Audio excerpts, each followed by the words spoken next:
All right, Beer Night followers, this is Beer Night, end of 2025, end of the year extravaganza, whatever you want to call it. Something like that. Something like that. We're drinking beer and we're talking about things about 2025. Um, this is the music part of our segment, and we're going to talk album of the year.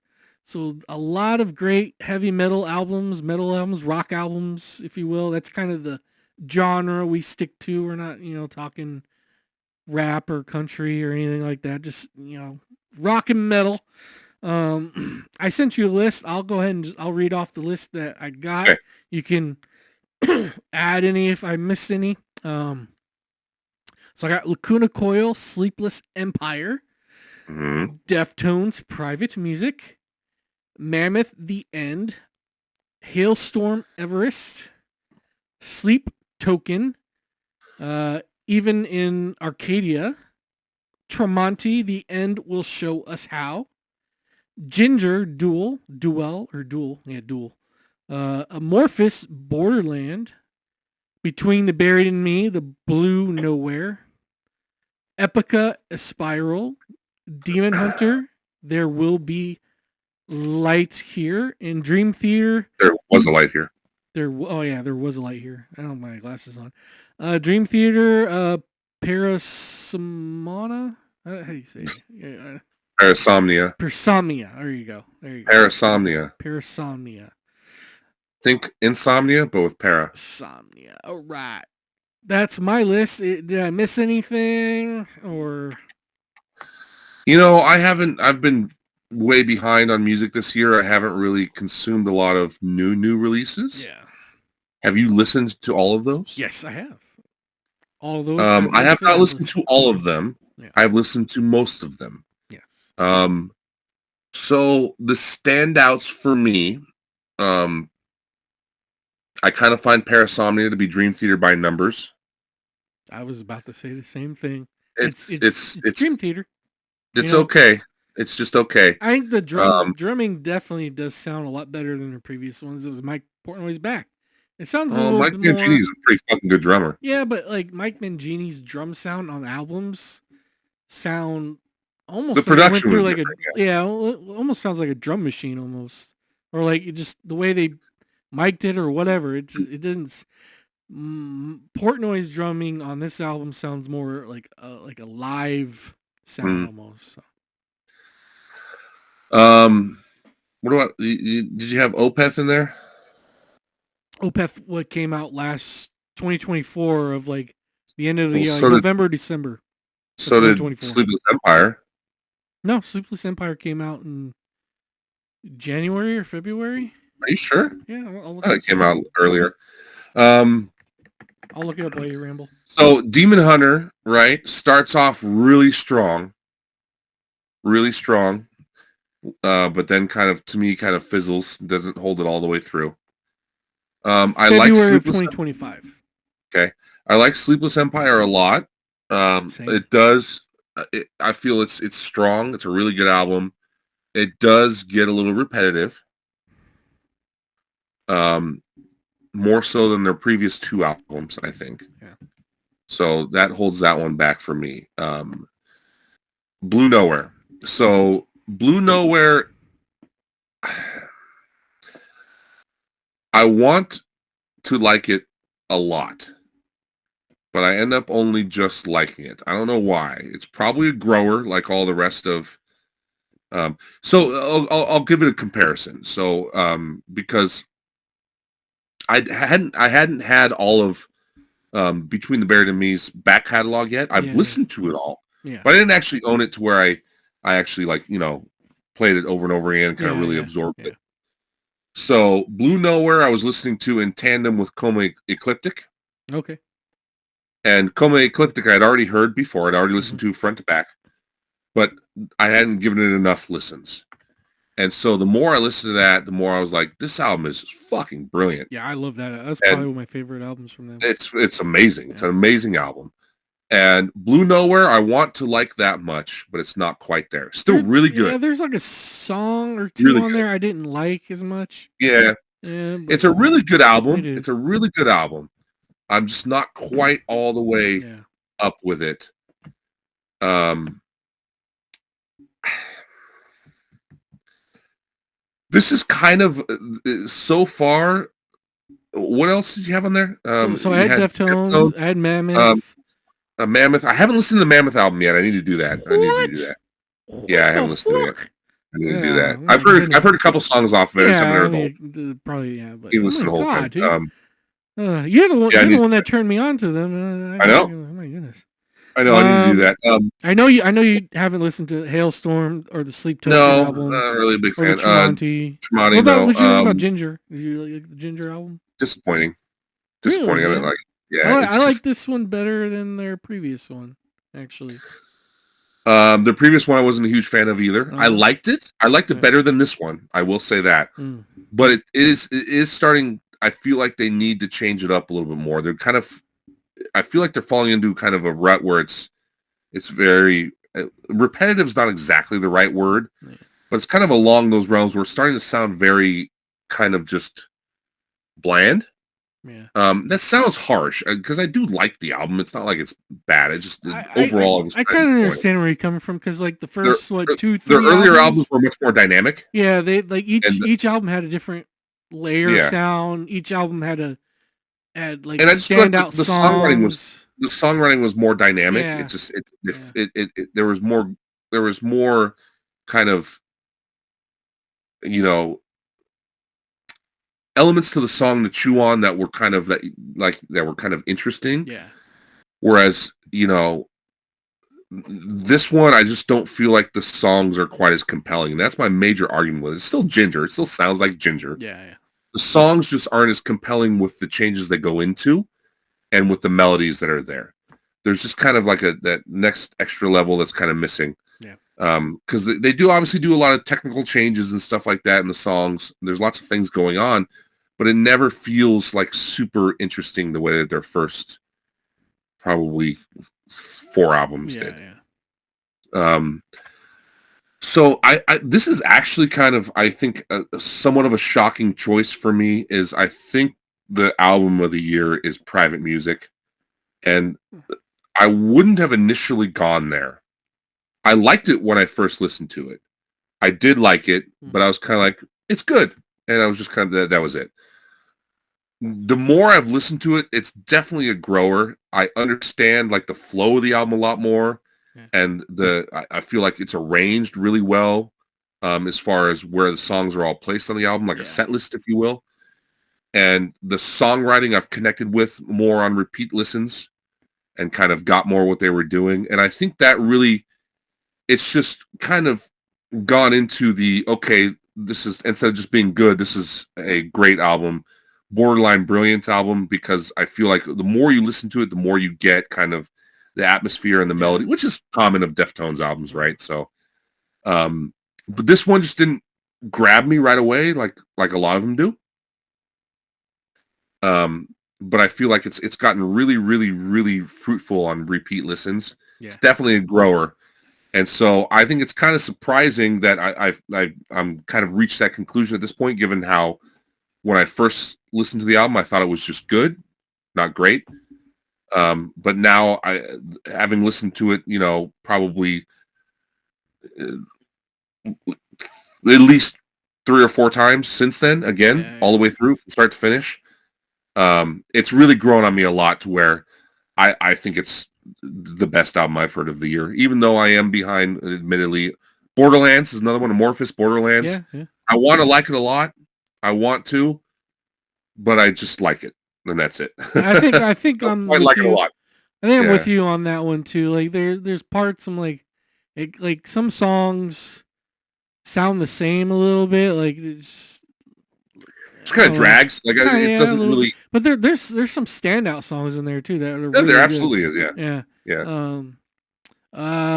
You haven't listened to the new Sleep Token album? Like that's everyone's top album. Yeah, no. What about Ghost? You didn't have Ghost on there. Ghost, they put out a live album. It's not. I don't think they didn't put a new album out. They just released a new album. Yeah. No, they didn't. Oh, Shut your fucking face. No, they didn't. they did. They Yes, they put it did. live. Hold on, I'm looking it up. Maybe So I'm am I. mistaken, but I don't think I am. If, Ghost if you're new mistaken. album. Skeletor. That's the newest Ghost album, 2025. What the fuck? Yup. It's gotten great reviews. I have not listened to it yet. I told you I'm behind. It's But so it's am gotten I. I've fantastic, not. This is going on the list. gotten To fantastic listen to. reviews, and it debuted at #1 on the Billboard Yeah. 200 charts. That Top shit came albums. out in April. I didn't even know. Yeah. What the fuck? And it's debuted at #1 on the Billboard album charts, which is a pretty big good. accomplishment It's these pretty days for that genre of I music. must have So not been following that. yeah. Interesting. I'll have to listen to So that. that's supposed to be that's the other one that everyone's talking about along with Sleep Yeah. Token. Yeah. And I haven't listened to either. So I listened to the Sleep Oh, Jim, Token album once or twice through. Twice. I did listen to them twice. I like their previous one. Was it something Take Me Back to Eden or something like that? That one was good.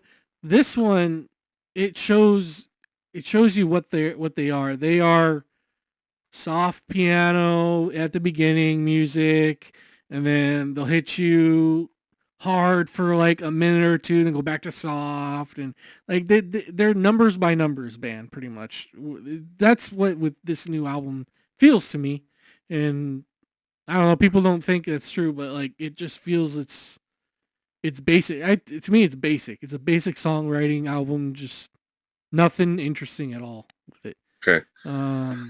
I mean that band. I've just struggled to get really grabbed by that band. Yeah. Like if it's so I haven't delved deep into their music enough yet.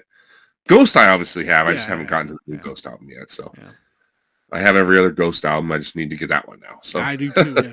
So I gotta put that on my Amazon wish list. Shit. Yeah.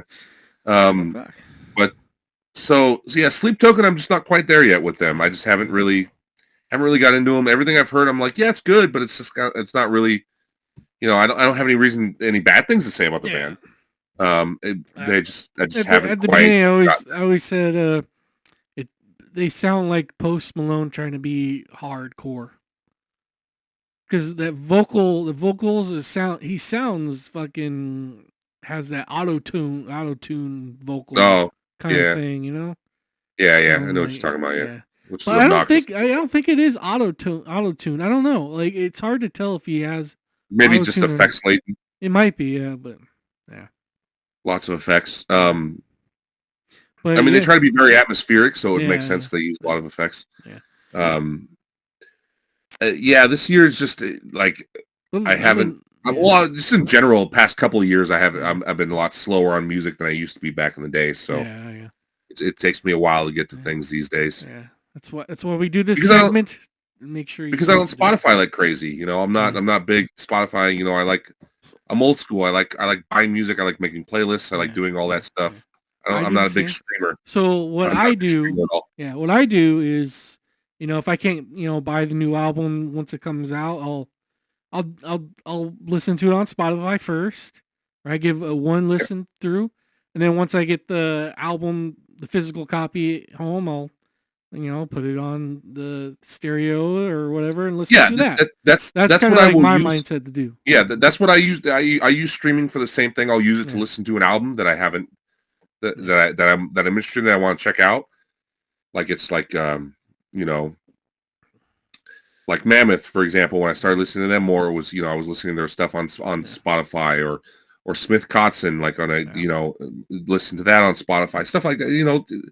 When it's someone new, like if I was wanting to get into Sleep Token, I'd probably go into Spotify and grab one of their albums and listen to it all the way through.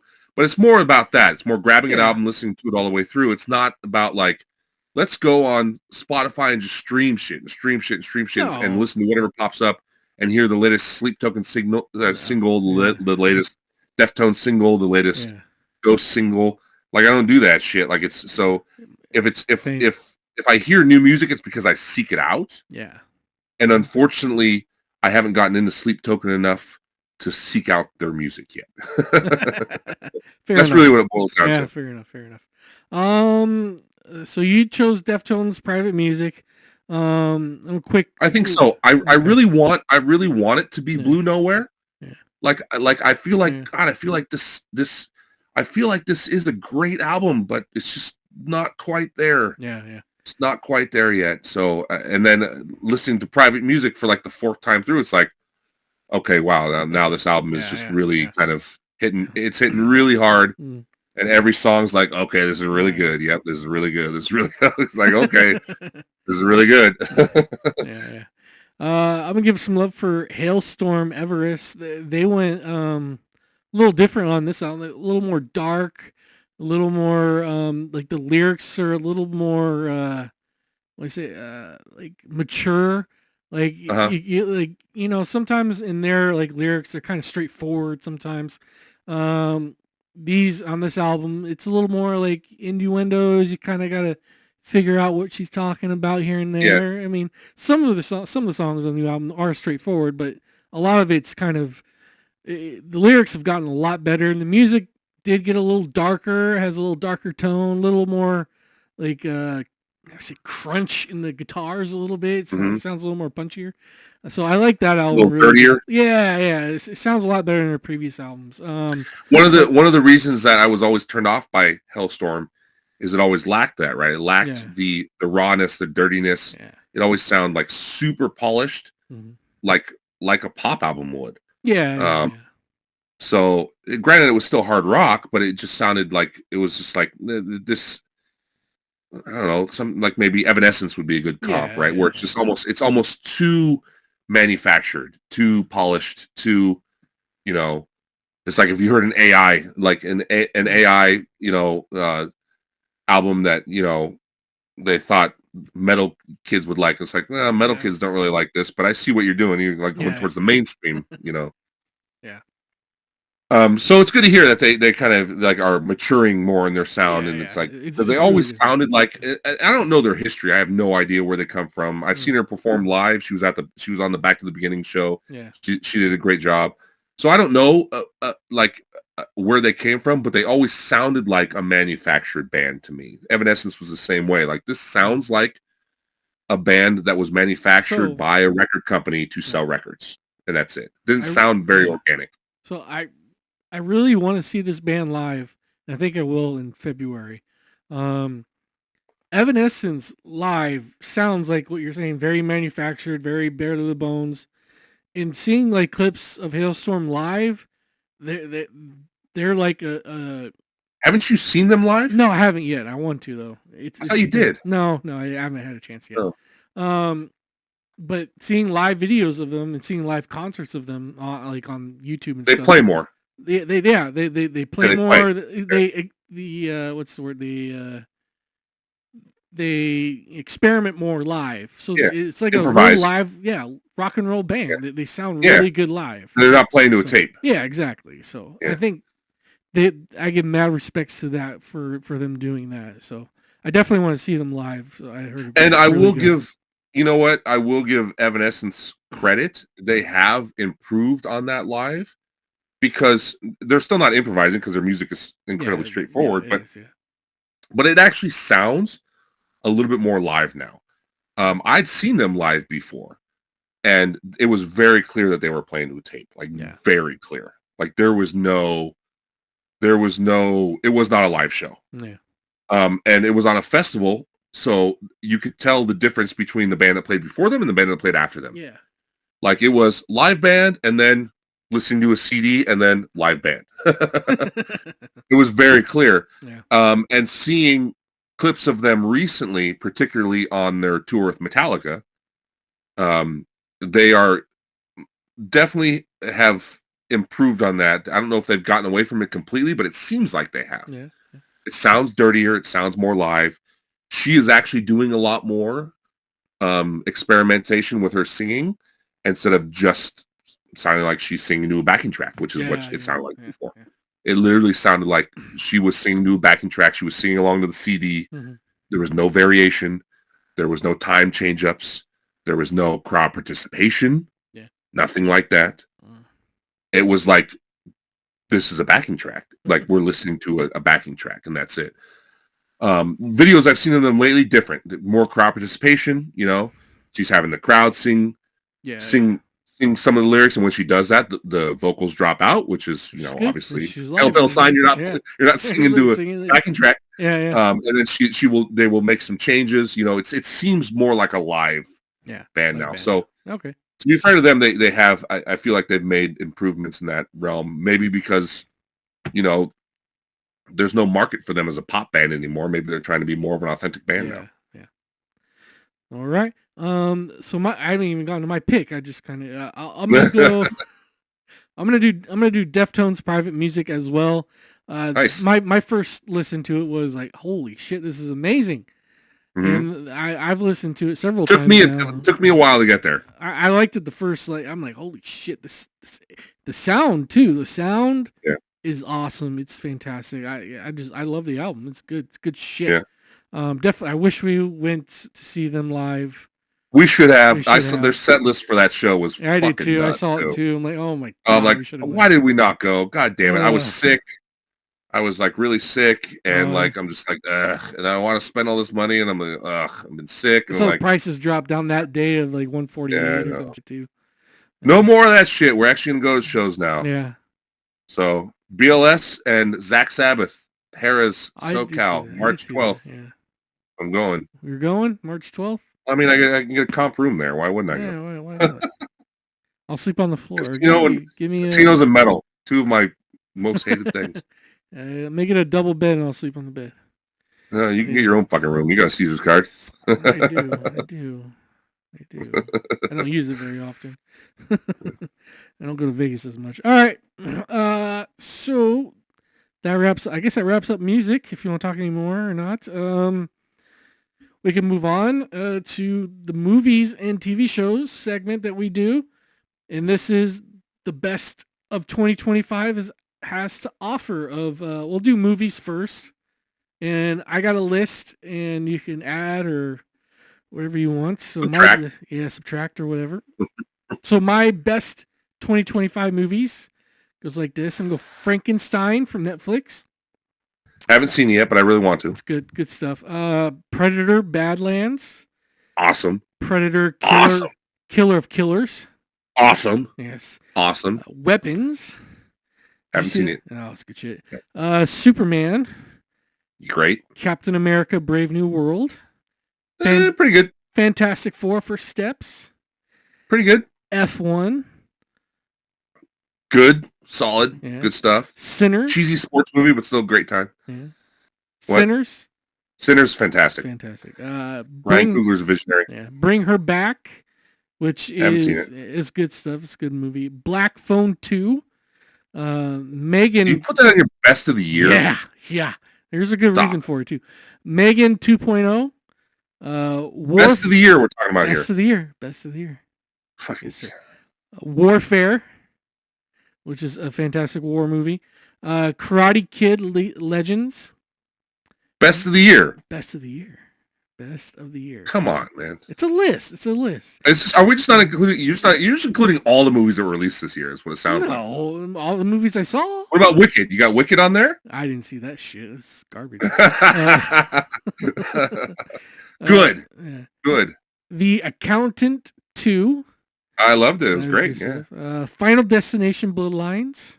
And a Netflix movie, controversial one, House of Dynamite, which was a very interesting movie. Did I see that one? That one was about the nuclear bomb or the. The Catherine Bigelow movie. Yeah. Catherine Bigelow movie. Yeah, they had like 3 or 4 different perspectives and stuff like that. Yeah, she's one of my favorite directors. I have not seen it yet though, even though I love her as a director. Yeah. Interesting movie. Catherine Bigelow. You know who Catherine Bigelow is? No. I'm not great director. Not good names. So, you've seen you like old school horror movies, right? Yes. That like paved the way back in the day? Yeah. Near Dark? Yeah. She directed Near Dark? Yeah, she did. Oh, fuck. Motherfucking Point Break? Oh. Come on. Oh, yeah? Come on, I'm Utah. I'm not good. Give me 2. Utah, 2. Strange Days, underrated, fantastic movie with Ray Fiennes and Tom I've never Sizemore. seen that one. Strange Days is great. You got to watch it. It's excellent. The Hurt Locker. Oh, okay, it's a good one. Come on. And Zero Dark 30, which is a masterpiece. Yeah, that movie's a fucking masterpiece. So yeah, she's a fantastic director. I've been as soon as I saw she was making that movie, I was like, oh, I'm in. But of course, I haven't watched it yet. Of course. All right. Out of this list, what's your movie of the year? Or if I missed something, feel free to add.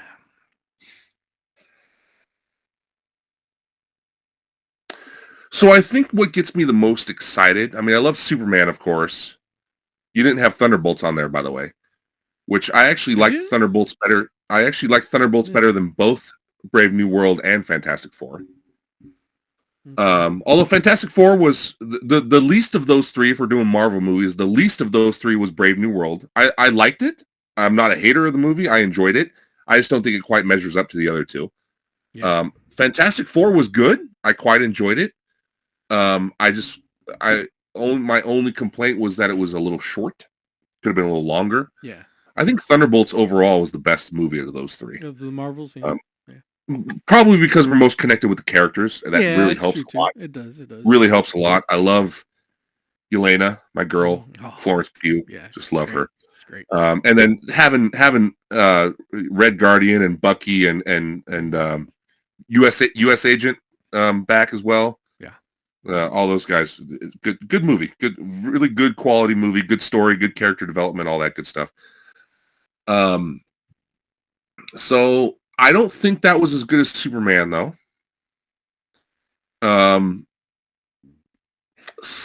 It's probably Sinners, man. It's probably Sinners. Ryan Coogler. Yeah. Ryan Coogler is an immense talent,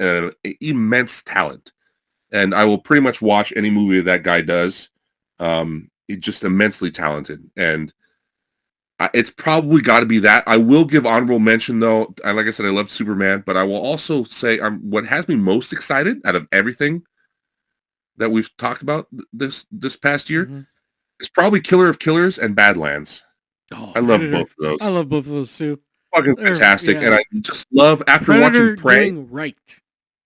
Well, after watching Prey, and then watching Killer of Killers and Badlands, it's like what Dan Trachtenberg is doing to that franchise.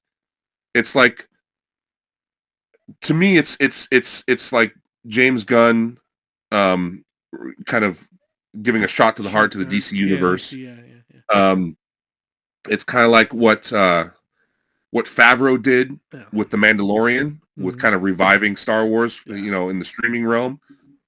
It's just one of those exciting things where it's like you have a guy in creative control here who is doing really right by the characters or the property at the very least, because you can hardly call Predator characters, although Badlands, obviously, he's a character.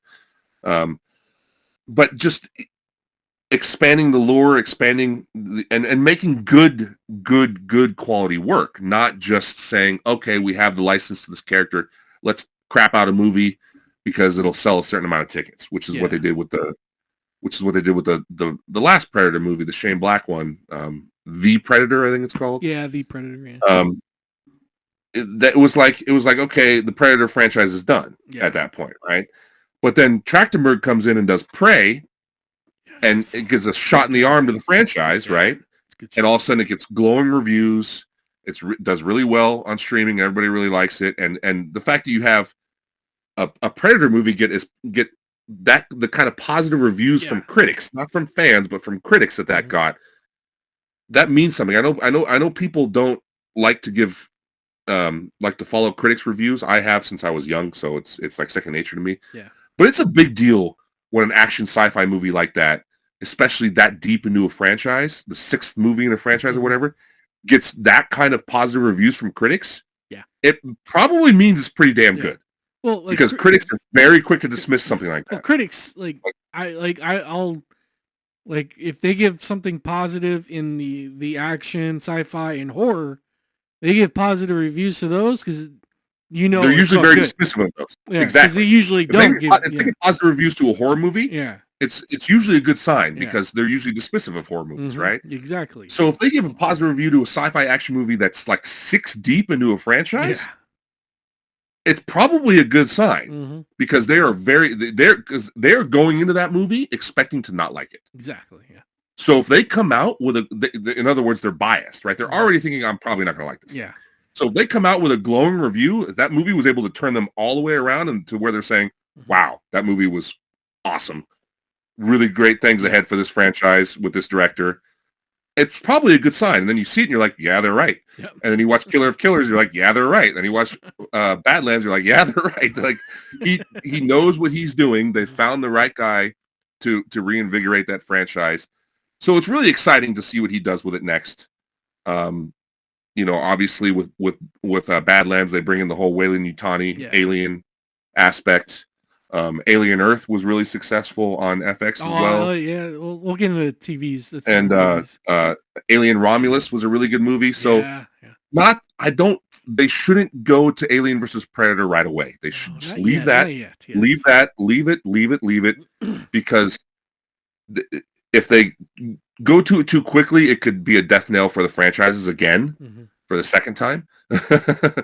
But later on down the line, if they build these things up enough, if they build these up and bring them slowly together, like yeah, the last if they thing. build them up and bring them slowly together, keep making quality stuff, quality movies, quality shows, and slowly bring them together, then it could be awesome. Yeah. And that's really exciting. So hopefully they can make that happen. Yeah. Yeah. All right. Objectively, though, despite how much I love Superman, how excited I am for the Predator franchise, objectively, the movie that got my attention the most was probably Sinners.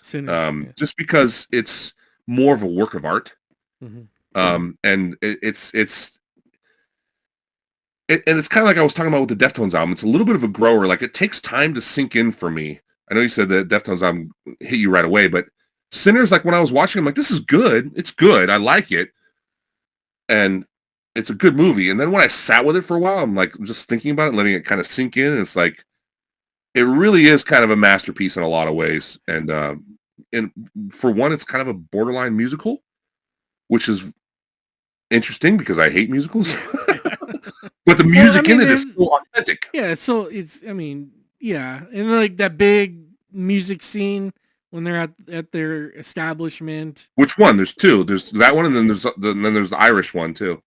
I guess maybe like the first one. The one that was the one in the club. In the club. Yeah, in the club. Yeah, that was just like it went everywhere too. Like it was long too. From a conceptual standpoint, just from a conceptual artistic standpoint, it's pretty brilliant. Yeah, it was like bouncing around, moving. For a lot of people, it was pretty. For a lot of people, complain that it took them out of the movie because they mixed in the stuff from like present day and whatnot.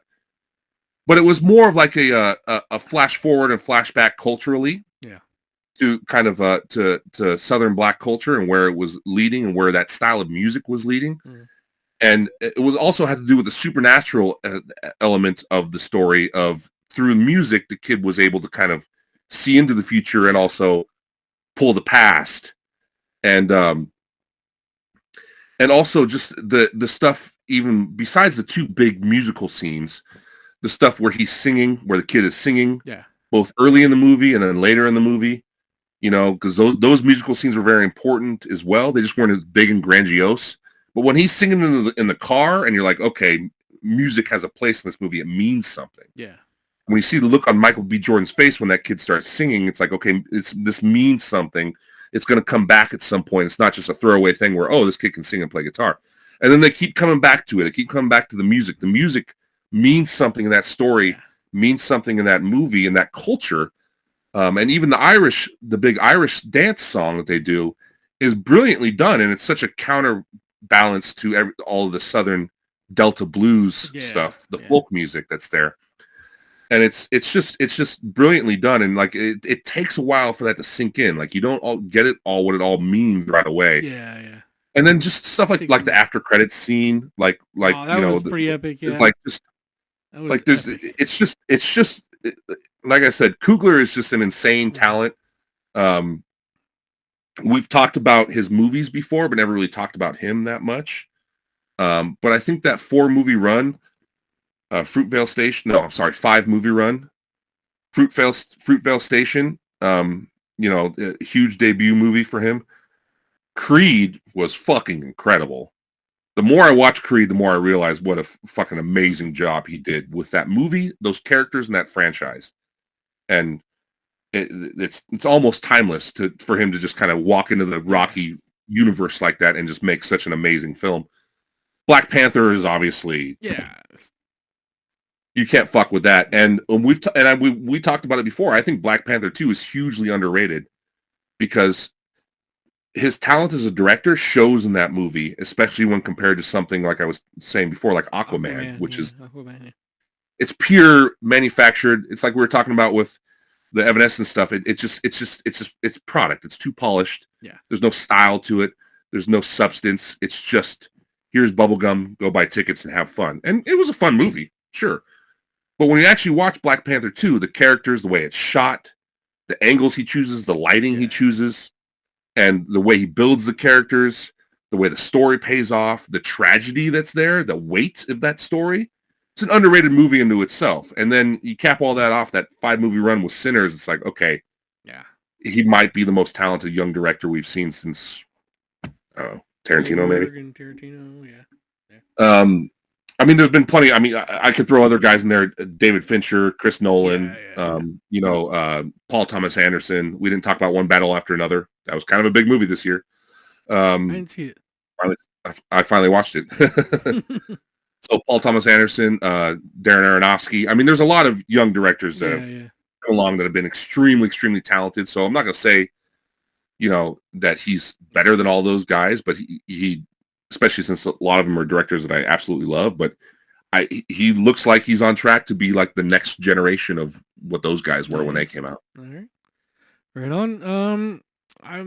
It's hard to not choose Sinners, that's for sure. I mean, Weapons, you haven't seen it, but that's a really, really good movie. I heard really great things about it. Yeah, I just haven't watched it yet. Black Phone 2, like you never seen the first one? No, I did not. No. So if you see the first one, you're not expecting a second movie. Like this movie came out of fucking nowhere, and I saw it and it was like, holy shit, this is amazing. It's Ethan Hawke is fantastic in it, and all the actors and actresses in it. It's an outstanding a sequel I did not expect and turned out really, really good. But I think I'll take Sinners as well. I'm kind of close to F1 too a little bit because it's such a fun movie. It is. It's great. It's a great like a summer blockbuster. It's really good. It's a cheesy sports movie, but they kind of all are, right? Yeah. If you want a good serious kind of real true to life Formula 1 movie, go watch Rush. Rush is that movie. Rush, F1 is a little bit more of like the really kind of fictional kind of, big kind of, hoorah kind of sports movie, So yeah, that's good stuff. But I'll go with Sinners as well because it's hard to beat that. So now for TV shows of the year, I've watched a lot of fucking TV shows. Twisted Metal season 2. You know what? I started it and I need to finish it. I totally forgot about it. You just reminded me of it. Yeah, it's good stuff. Fun, I like it. Welcome to Derry. The last episode just aired this past Sunday. It's fantastic. I have a hard time getting excited for that because I thought It Chapter 2 was abysmal. Don't. Not good. Take that out of your mind and just watch the show. It is fucking fantastic. Gen V. I haven't watched that. Yeah. Did you see season 1? Did you watch season 1? No, did not. Oh, God. You need to catch up. Daredevil. Daredevil Born Again, which happened at the beginning of the year. It was really good. Yeah. Black Rabbit, which was on Netflix, is really good. I can't remember the actors' names in it, but it's like about this one guy has a bar and he's in New York and he's trying to make it big, and then his brother comes in and just wants to fuck everything up because he owes like the mafia money or some shit, and it's just this big old thing. It's a really good fucking story. Marvel Zombies is really loved it. good. Yeah, great. Yeah, epic freaking final episode. It is very epic. And I love the way it ended too. I loved it. Where it was a callback to WandaVision. Yeah. Where it's like, yeah. It's where it was like, spoiler alert, by the way, if you haven't seen it, but where it was like, you were like, oh, wait a minute. Has Wanda just created this reality that everybody's living in? Because she's done it before. Exactly. So, really cool. Peacemaker season 2. Yeah. Wednesday season 2. Squid Game, I think it was season 2 and season 3. Like they split the season in half or something like that. Bet, which is on Netflix, is fantastic. You need to watch it. So you like gambling and shit, you gotta watch the show. Where do you find time to watch all these shows and watch these movies and play video games and have a family and a work life? Wait. There's not enough hours in the day. Don't worry about where I watch my stuff. Oh yeah. Light bulb just went off. Yeah, there you go. The Last of Us, which happened at the beginning of the year. Fantastic, yeah. And that's all I got for You don't have Pluribus? I don't have Apple TV, but I think I'm gonna get it I'm gonna subscribe to it to watch that show. You should, because there's a lot of great shows on Apple TV. I know. A lot. But I'm watching so much other shit. It's like I can't. So Apple TV, you gotta watch the Godzilla show with Kurt Russell and Wyatt Russell. And I heard they're doing a season 2 too. They are, yeah. But just both Kurt and Wyatt Russell are so great in that show. The supporting characters are all really good too, but those two guys especially they bring such a gravitas to it, and it's a really good show. It's far better than the latest Godzilla and Kong movies, by the way. Yeah. Far better. What's it called? Monarch. It's called Monarch. Monarch. Slow Horses. You got to watch Slow Horses with Gary Oldman. Mm-hmm. Gary Oldman is the most classic you will ever see. He's just the biggest curmudgeon, smartass. He's a man after my own heart. When I'm an old alcoholic, I will probably be just like him. Just a huge smartass. Yeah. It's a really funny show. It's really funny, like really dry, wry British humor, but it's a spy thriller.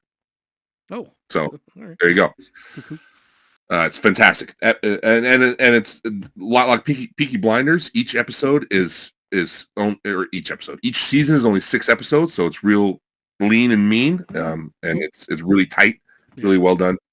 The Vince Vaughn show on Apple TV was really good too. The comedy where he's a private. I heard that was really good too. Yeah. Really Bad Monkey. Yeah. That was really Apple funny. TV's been pulling out a lot of good shit. They got a lot of great shows on there. There's a lot. There's a couple that I'm forgetting too. I know there is. But those what I named 3. Those 3 shows and Pluribus.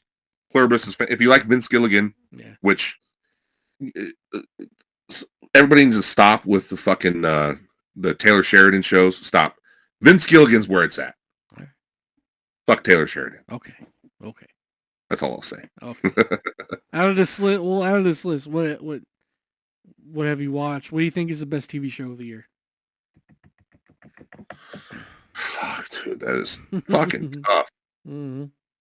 Now, obviously, you're not considering Stranger Things, huh? Even though it came out this year. I mean, we only got 4 episodes, so I mean, we got 4 more coming the next couple of days. I can't remember when the next 4 is happening. I think after Christmas. Christmas. Stranger Things is it's not done yet. It's not done yet, so I don't know if I would count it yet. There's too many. I can't remember them all. I don't know. What's your favorite of the year? And then I'll go. I'll face off that. Go for me. I'm gonna go. Welcome to Derry. Maybe I'm recency biased a little bit because it just happened, but it is a fantastic show. It's got great ratings online with critics and fan support. Just an outstanding show. The Last of Us, it was right there because that was fantastic. But like I have a little bit like what's her name? What's the main Ellie? Right, Ellie. Bella Ramsey. Yeah, but the character she's playing, Ellie. In the game, she's a badass, right? She takes no shit. She's just fucking bad. In the show, they show glimpses of her being a badass in the show, but she's more. She's still kind of growing into it. Yeah, she's kind of growing into you it. can tell they definitely changed the character a little bit. But I think it makes sense. I think it makes sense because of the way the show kind of works. Because the game you more accept that there's a large gap in time between the first one and the second one. Mm-hmm.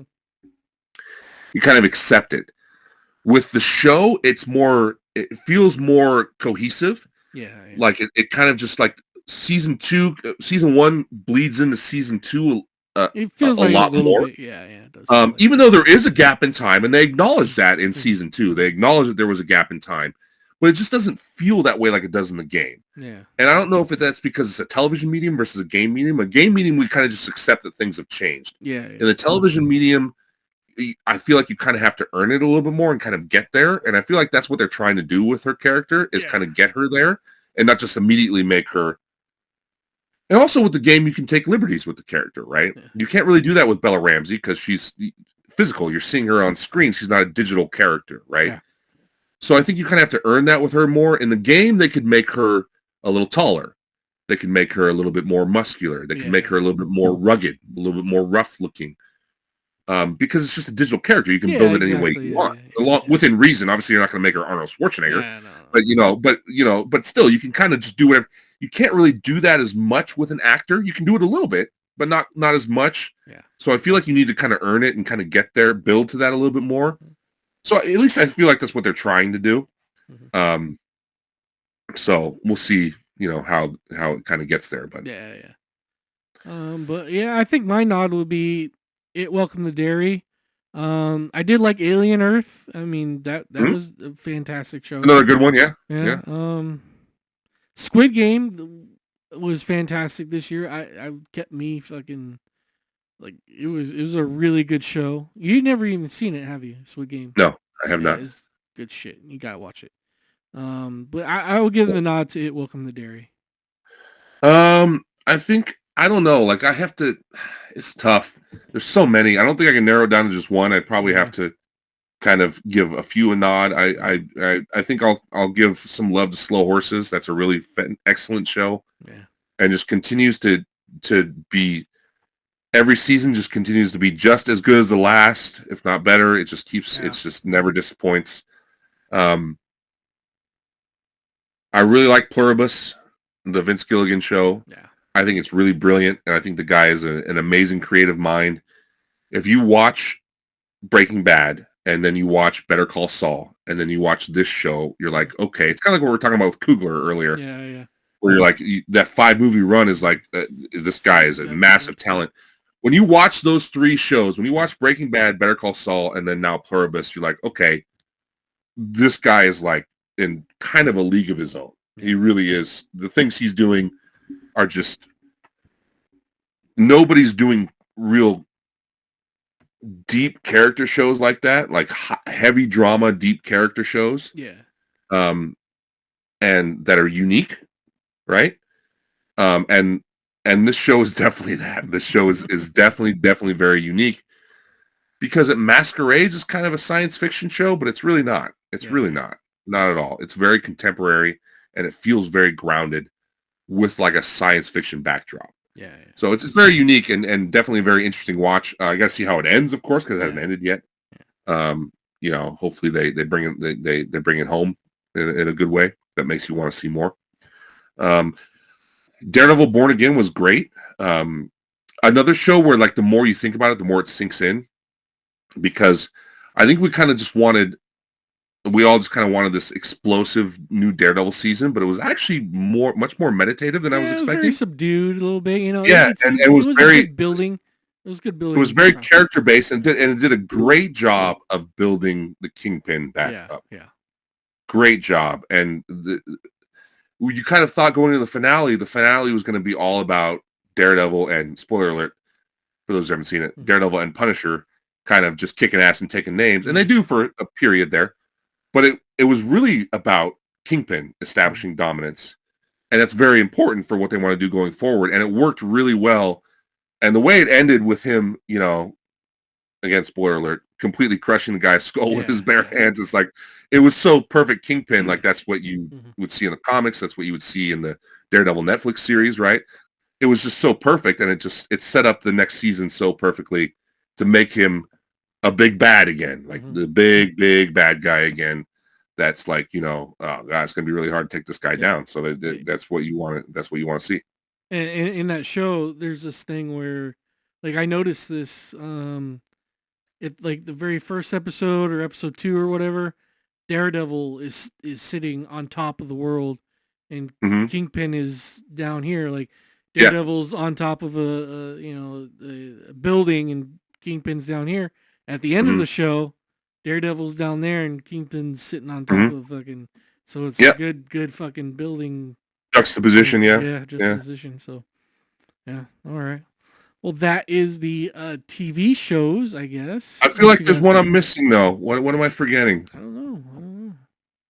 What are you forgetting? Run through your list again real quick. It might jog my memory. Twisted Metal, you haven't seen yet, or you haven't watched it all the way. Yeah, that's I'm not gonna. I love the show. Gen it's fun, V, but it's not just here. Daredevil, Black Rabbit, Marvel Zombies, Peacemaker, Wednesday, The Last of Us. It's kind of all I got. Kind of ran through it already. I feel like Peacemaker. Did you see Peacemaker? I loved it, but I don't think it's best of the year. Yeah, I don't think it is either. No. I want to get there with. I'm struggling to get there with Marvel Zombies. Yeah. I loved it. I thought it was fantastic, and I want to make it the best of the year just because I love the creativity. But I don't know if I can quite go there with it. Yeah, I don't think it's quite there. Right. But I did love it, and I really liked the creativity. The animation was great, and everything about it was great. I liked it too. All right. Well, that wraps up TV, best of 2025. And now we look to the future, 2026. Back to the Future? What are we looking forward to in 2026? I got a list. See if you think if it's good. The Bride. It's a movie about the Bride of Frankenstein. Bride of Frankenstein, yeah. I heard it was supposed to be really good. Mortal Kombat 2 is supposed to be coming out this year. Yeah, I'm pretty excited for that. I gotta say, pretty excited. The Good Luck, Have Fun, Don't Die. I've seen that trailer. It looks fucking interesting. We didn't talk about going back to movies. It just occurred to me. We didn't talk about the new Knives Out movie. Did you watch the new Knives Out movie? I haven't seen it yet. No, I haven't watched it yet either. That's probably why we didn't talk about probably it. Why. Yeah, exactly. Probably need to do that because the first two were great. I think I'll watch it sometime this week or next week. Yeah. What do we got? Coyote versus Acme. Have you heard about this? No. So it's so take that Roger Rabbit movie. Oh, Acme? Yeah, Acme. Yeah. Yeah, it's Coyote not versus Roger Acme. Rabbit. Looney Tunes. Yeah, Looney Tunes, but take like Roger Rabbit, that movie, and it's like this where I guess Coyote is suing Acme for like all the stupid shit that he's done or whatever. Well, because they give him all bad products that explode in his face. Yeah, so I get it. Suing it, so it looks very interesting. I'm kind of looking forward to seeing it. Yeah, it looks sounds fun. Yeah, excited to see that. Supergirl's comes out this year. Supergirl looks awesome. The teaser was great. Yeah, I like the teaser. A lot of people didn't though. A lot of people thought like it looks too Guardians of the Galaxy like. Yeah. Yeah. Yeah, I mean, I get the comparison. Yeah. But it's not directed. It's not written and directed by James Gunn, so. I think people just, James Gunn is so synonymous with the DC universe now that they think it's like, oh, this is his. Yeah. But he's not writing and directing the movie. Now, despite that, it could still be very Guardians of the Galaxy-like, which, I'm sorry, I must have missed the part where people didn't like those movies. Yeah. Like, oh, we get more of that? No, that sucks. No. It's terrible. Scary Movie 6 supposed to come out next year. Did you like those Scary Movie movies at all? No, what the fuck? They're trash, dude. What? Fucking trash. I like the first 3. Yeah, the other 2. No, the first one is funny. The second one is too. Second one is hot garbage, dude. Oh. It's fucking. There's one funny scene. The haunted house stuff is great. It's not good. That's good shit. Not a good movie. the who is it? The guy fucks a chick ghost or something, or the girl fucks I can't remember which way it was, but a ghost fucks somebody. It's pretty fucking hilarious. Great shit. I'm dying here.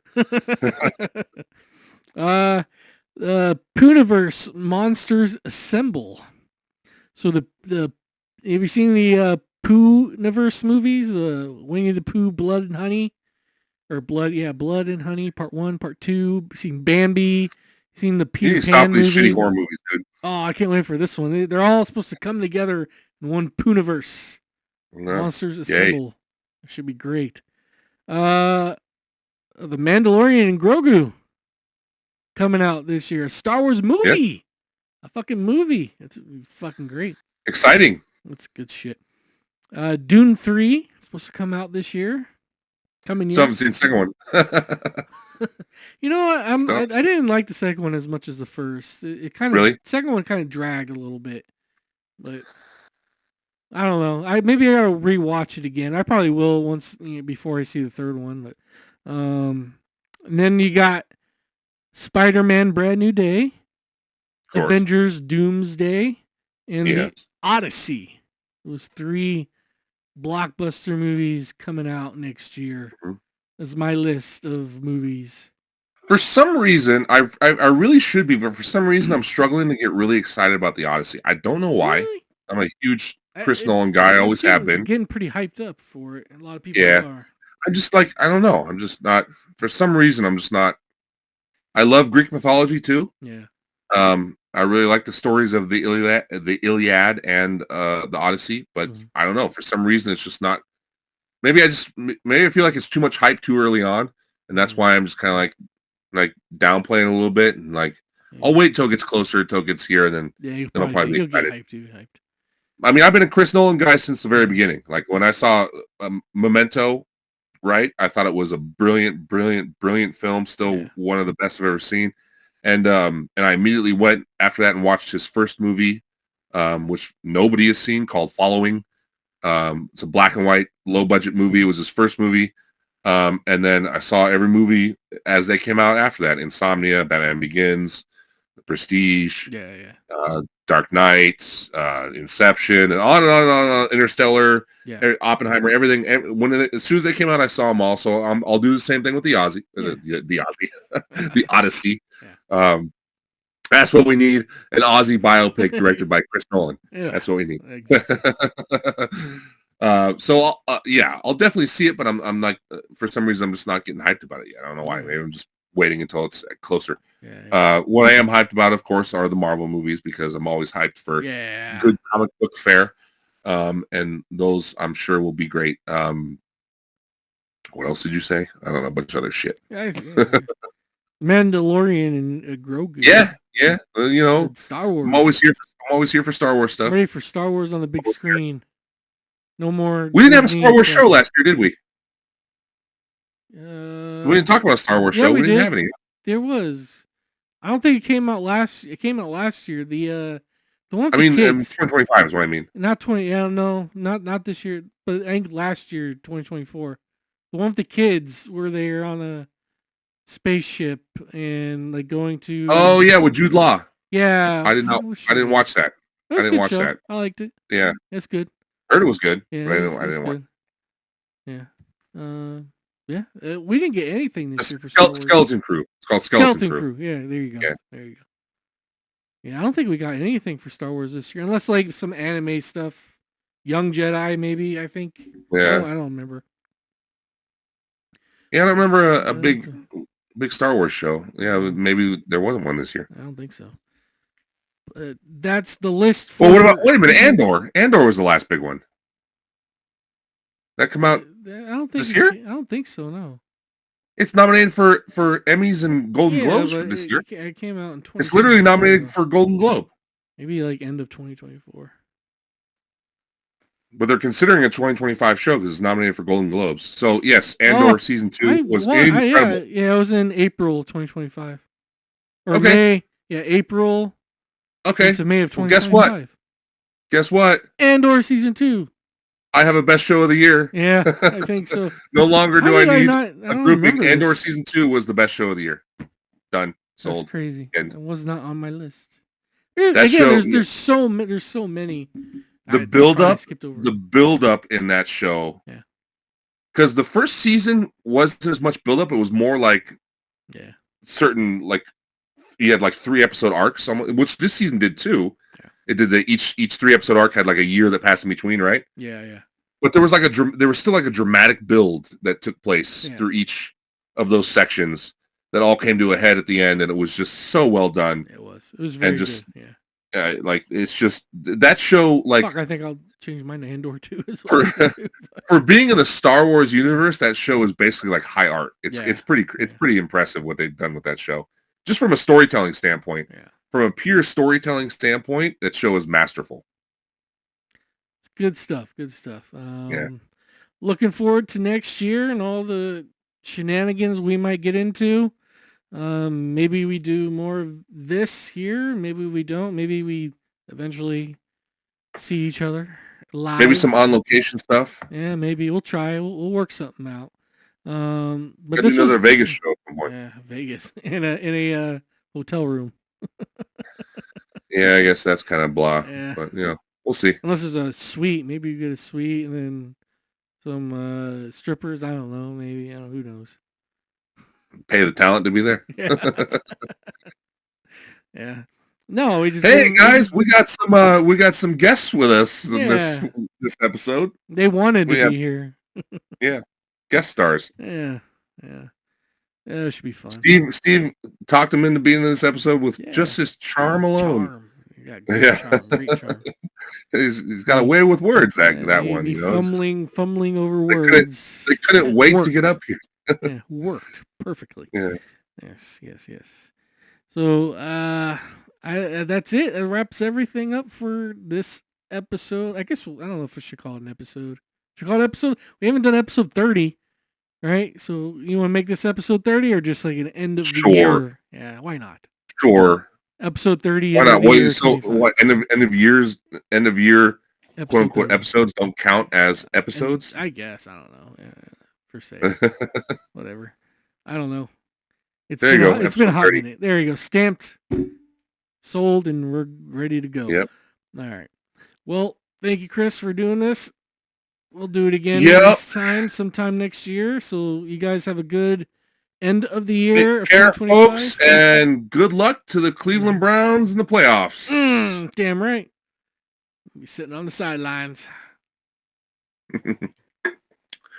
Well, at least you don't have to deal with Deshaun Watson anymore. Exactly. Well, maybe next year. I mean, that would be a new low for the franchise, but they are a franchise of lows. So we're still paying the man, so might as well work. Yeah, I don't think you want him to work. I think just stay over there on paid leave. Yeah. You're on paid leave. Just stay over there. Your Shador's back up now. Yeah. Yeah. All right. Well, we'll see you again next year. Adios. So long.